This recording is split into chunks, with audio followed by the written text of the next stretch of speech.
DreAllDay.com. Dre Baldwin, DreAllDay.com. I'm going to speak on this subject because it's something that I just saw. I saw a clip of, and I already kind of talked about this a little bit with the whole Kanye thing and the White Lives Matter shirt that he had put out, and he was standing next to Candace Owens and all of that. But then I saw something else today that got me thinking about this a little bit more, because here's what happened. And by the time y'all see this, maybe it already took place. But Kanye went and got on the Drink Champs show again.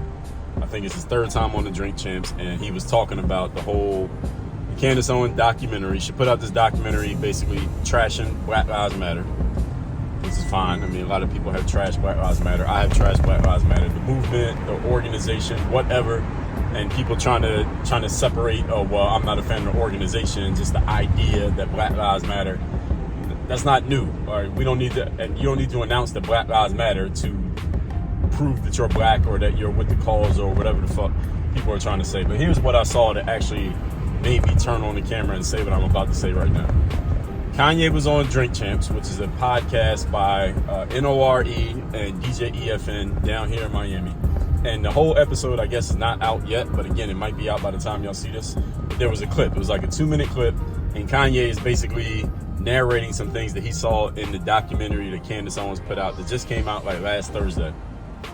And he's just talking about how BLM never paid for George Floyd's rent after he passed. Nobody came to get his stuff from his house after he died, including his own family, his brothers, his baby mom. None of them came to get his stuff after he died.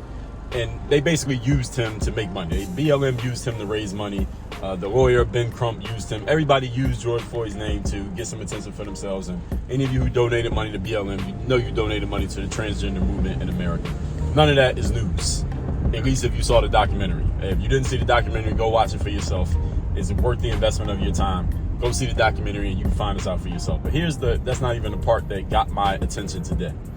So after Kanye said whatever he said, he pointed out some things from the docuseries. Again, it was only a 2-minute clip. And y'all know if you see Drink Champs, the Drink Champs episode is like 3 hours, right?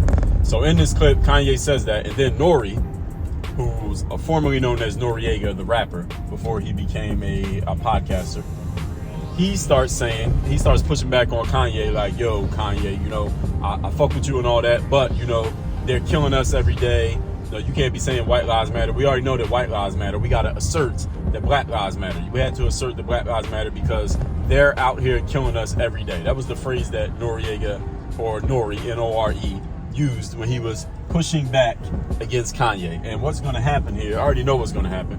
It's probably already happening, is that NORE, N-O-R-E, is kind of getting this round of applause from people for checking Kanye or holding Kanye accountable because he said what he said. Hey, we already know White Lives Matter. We just got to assert the Black Lives Matter. Here's the thing.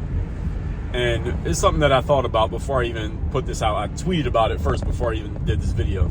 Is that in our culture, quote unquote, black culture that has been pushed on social media as what black culture is supposed to be, which honestly is not black culture, but it's been pushed as this. So I'm using air quotes when I say it. So even if I don't do it every time, that's what I mean, because I'm driving, is a lot of what we've been pushing as black culture is depraved ignorance and putting people who are not leaders at the front lines of what we're supposed to be about. And then to prove that you're black or that you're in support of black people, you're supposed to co-sign and support these people saying things that don't really make any sense and don't really hold water when you know what you know. Here's what I know. Now, I'm 40 years old, so I'm older than maybe many of you who are watching this video. I'm a fan of rap music, specifically gangster rap music. My father is a musician. He was listening to rap music for as long as I can remember. So I've always been into rap music. And the era that I most remember and know the most stuff from is like mid to late 90s, mid 90s all the way up through let's say maybe 2010. That's when I was listening to rap a lot. These days I listen to a lot of more podcasts, audiobooks, stuff like that. So the new people, I don't know that well. But somebody like NORE came out in like 97 as a group, Capone and Noriega, and then he came out solo after that, and then he did some reggaeton stuff, and now he does the podcast. So I know NORE's background. I was listening to rap music heavy when NORE came out. Here's what a lot of people may not know about NORE. I'm sure maybe he's talked about it. I don't know. I don't hear him talk about it that much. Maybe he doesn't want to. But here's a fact about NORE. And I'm a fan of NORE. So NORE, you or anybody in NORE's camp sees this. It's not hate against NORE. It's not a personal attack on him. It's just a fact. NORE did a bid when he was a teenager for murdering somebody. He actually killed a black man. Now, I don't know if the person he killed was Latin or black. Probably a black person. I'll guess it was a black person. NORE did a bid for murder when he was like a teenager. So this is the guy who's going to come on a podcast. And this is the part that's crazy. He gets on his podcast and I guess he calls himself holding Kanye accountable for wearing a White Lives Matter shirt. And Kanye's all wrong because he's wearing a White Lives Matter shirt. And he won't assert that Black Lives Matter. But dude, you actually killed a black man. You pulled out a gun, intentionally shot a black man and killed him. And now you're the guy that we're holding up as the face of, not even the face of, but for him to even move his lips to say that, oh, well, you got to assert the Black Lives Matter. We know the White Lives Matter, but we got to make sure everybody understands the Black Lives Matter. Dude, you actually killed somebody. And you're the guy who's going to come out and say, oh, we got to make sure that everybody understands that Black Lives Matter. You fucking kidding me? And it's not even a knock on NORE, as a matter of fact. This is not really about NORE. So, again, NORE or anybody in NORE's camp sees this. This ain't really about NORE. What it's really about is what we call our culture is we got a lot of nonsense going on in our culture to the point that somebody like NORE, Noriega, feels empowered to even say what he said to Kanye West. It's not the fact that he said it. It's the fact that he feels empowered to go and make this statement to Kanye West as if he's holding Kanye accountable because Kanye wore the White Lives Matter shirt, as if that's like the worst thing you could do to black people is wear a White Lives Matter shirt. Like, dude, you actually killed a black man. And you're the guy that is getting put out there as you're deciding. Actually, he didn't get put out there. He decided that he's the one who's going to hold Kanye accountable for the fact that he wore the WLM instead of the BLM on his t-shirt. Like, I think that's fucking ridiculous. And here's why this is so crazy. It's not really that crazy, but here's why it's quote unquote crazy. The reason why it's quote unquote crazy is because in our culture, what gets rewarded in our culture these days, and again, culture, I'm using air quotes, this is not really black culture. So any of you who's not black, who's watching this, I want you to understand that the shit that you see on Instagram or Twitter or YouTube or whatever some white liberals or ignorant black people are pushing as quote unquote the culture, this is not black culture. I'm not saying that there are not black people who agree with it, who are into it. There absolutely are. But this is not the representation of our culture. And this definitely does not represent the whole of our culture. It does not embody our culture. But somebody like NORE feels empowered enough to say something like this because I believe, this is just a theory of mine, and if I'm wrong, anybody can refute me if you wish, that NORE feels empowered enough to say this to Kanye because if you compare NORE, his background, he actually killed a black man, then built a whole rap career around being what he literally calls himself. He refers himself to this as I was a shooter. He says that. He says, in my days in the streets, I was a shooter. I was the guy who, if you see 5 guys, I'm the guy with the gun, and I'm the one who will actually pull out a gun and use it. He was the shooter. NORE says that himself. I didn't make that up. He built a whole rap career around being the shooter. He's a gangster rapper. He rapped about, thugs, drugs, guns, killing people, shooting people. And again, like many gangster rappers, insists that he really would do it. And he actually did kill a person. This literally happened in his interviews back in the 90s. He actually admitted to it. I mean, it's news. It's not news, excuse me. It's a thing. But NORE, looking at that background, you actually killed a black man as a shooter, rapped about being a shooter. The reason we know who NORE is because of your career as a rapper. It's not like he emerged as a podcaster. He emerged as a rapper. Then he got into the podcasting game. So all of his relevance, no, I don't even like using that word. I don't want to use the word relevance. His notoriety is the fact that he used to be a rapper. He sold millions of records, at least hundreds of thousands, maybe even millions. I bought his first album the day that it came out. That's a fact. 1998 summer. Your notoriety is based on the fact that you are a rapper rapping about killing people. You actually did it. But even with that background, he has a higher moral ground to stand on. He has more of a moral high ground to stand on than Kanye West, because Kanye said White Lives Matter in today's climate. So if a black person from quote unquote the culture has to decide, who do I want to listen to right now? I can either listen to a gangster rapper who actually killed a person and then made a career rapping about shooting people. I can either listen to him, or I can listen to Kanye West, a guy who's made albums about, doesn't even matter what Kanye made albums about. He ain't never made no albums about killing nobody. We can all agree to that, right? He's made albums about Jesus, God, but that doesn't necessarily make him better or worse than anybody. But he never rapped about killing anybody. We can all agree to that. Yes? Okay. So I can either listen to this guy who said white lives matter on a shirt, or this guy who actually killed black people. I'm gonna rather listen to this guy because at least he didn't say white lives matter on a t-shirt. Like, do you understand how fucking ridiculous that is? And this is not about, again, this is not about NORE personally. It's not about NORE himself. NORE just happens to be, and when I say NORE, I mean Noriega, N-O-R-E, or whatever you call him. I don't mean NORE like, I think Kanye has a child named NORE, not that NORE. I'm talking about NORE the podcaster. NORE is just a representation of the ridiculousness of what we got going on in our quote-unquote culture, that this guy actually has a moral high ground and people are going to applaud him for checking Kanye and holding Kanye accountable when he actually did the thing that, all right, you're preaching that Black Lives Matter? Did you kill a black guy? Like, I just think that's crazy. And here's why all of this is crazy.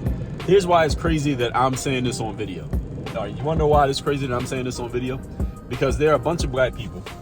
If you knew what I just told you, because a lot of you, many of you, if you're not as old as I am and you're not as into hip hop and gangster rap as I am, you probably would never know this truth about NORE, the podcaster. You wouldn't even know that fact that I just shared with you, because I never hear him talk about it. Here's the thing is, me even saying this out loud is like crazy for me to say it, because I'm like, by me even saying this, I'm going against the grain of the culture by even pointing out that a dude who's out here asserting on his podcast that Black Lives Matter, for me to even point out, like, dude, you killed the black man. How are you standing as if you're on a moral high ground with anybody? Just me pointing this out is going against the grain of what the culture's supposed to do, because I'm not quote unquote supporting NORE. I'm not quote unquote supporting the guy who was calling out Kanye for doing the most terrible thing. Kanye did the most sacrilegious thing, which is say white lives matter on a shirt. But the guy who murdered a black guy, he's okay because he's asserting that Black Lives Matter. Like, is that not ridiculous to y'all? This doesn't happen in the Latin community. It doesn't happen in the Jewish community. It doesn't happen with white people. No other culture. It doesn't happen to Asian people. No other culture would even allow that to happen. They would say to somebody who is in NORE's position, again, this is not against NORE personally. And I got to keep saying that because so many dudes, especially males, so many males are like females these days. So I had to say I had to keep throwing these disclaimers out there. This is not against NORE personally. Okay, so again, NORE or NORE fans who see this, is not against him personally, but in any other culture, someone in NORE's position with that background, trying to hold someone accountable for anything, the other people in the culture would say to him, yo, shut the fuck up and sit your ass down. Who the fuck are you to hold anybody accountable for anything? You don't represent us. You don't represent our voice. Who are you? What have you done? And this is the crazy part of what's going on in black culture, quote unquote culture, is that, and Malcolm X said this 40, 50, 60 years ago, no other culture sends rappers, and when I say rappers, I include Kanye in this, Kanye as well. No other culture sends rappers and athletes or actors and actresses to represent and speak for them on serious social issues that affect people's real lives on a day-to-day basis. No other culture does this. Who's the Asian actor or rapper or baseball player who speaks for them on serious social issues for the Asian community? You can't even name one because there ain't none. They don't. Who's the Latin person who does it?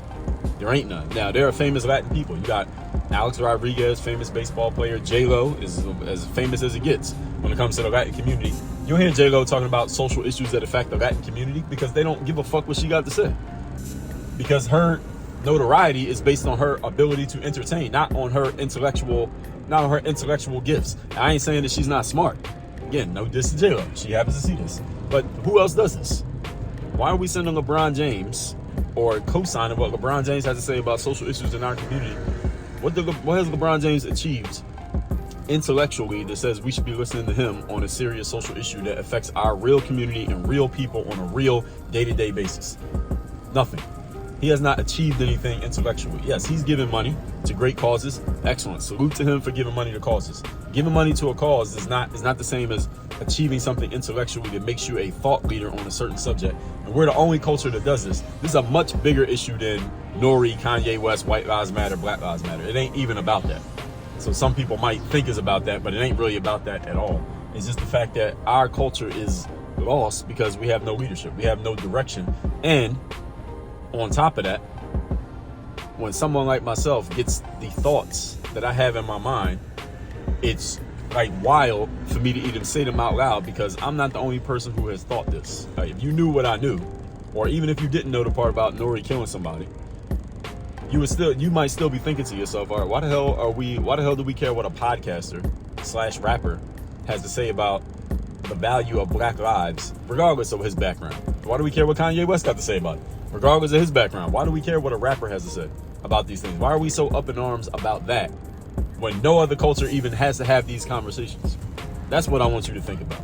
And if I'm missing something, or you disagree with me, or you agree with me, let me know in the comments. If I'm missing something, or there's something that I'm not noticing, why is our culture the only one who even has to have these conversations?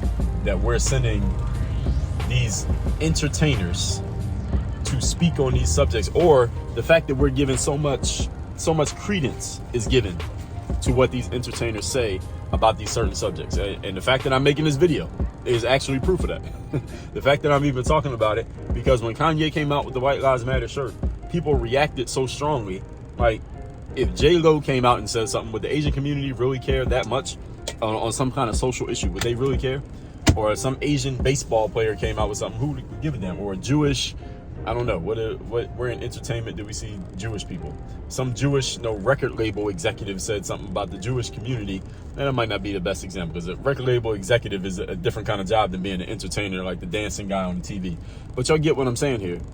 Why are we the only culture that even has this issue, that even has to have this conversation? That's what I'm trying to figure out. And it disappoints me that this is happening, and it further disappoints me that very few black people, even if they had the thoughts that I'm expressing here, will be willing to say it out loud. Because saying it out loud would be you going against the grain of what you're supposed to do and what you're supposed to co-sign and what you're supposed to believe in because you're black.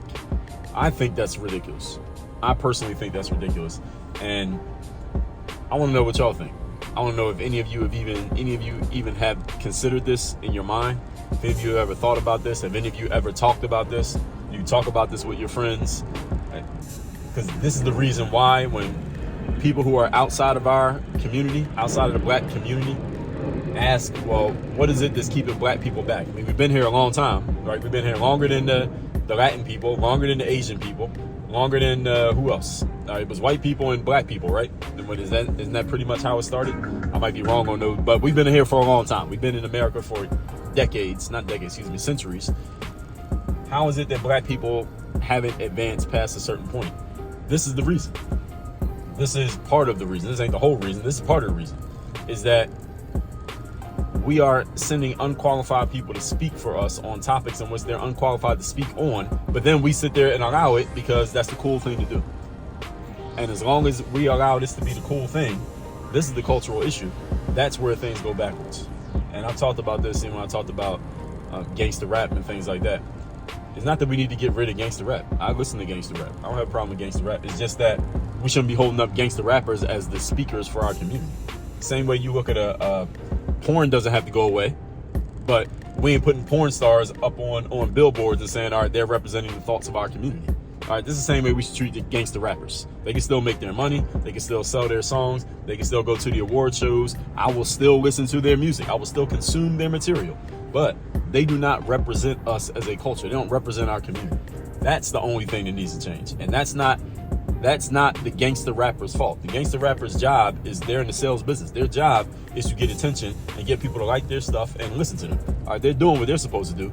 The cultural issue is that we shouldn't be holding them up as speakers for us on serious topics. That's the cultural issue.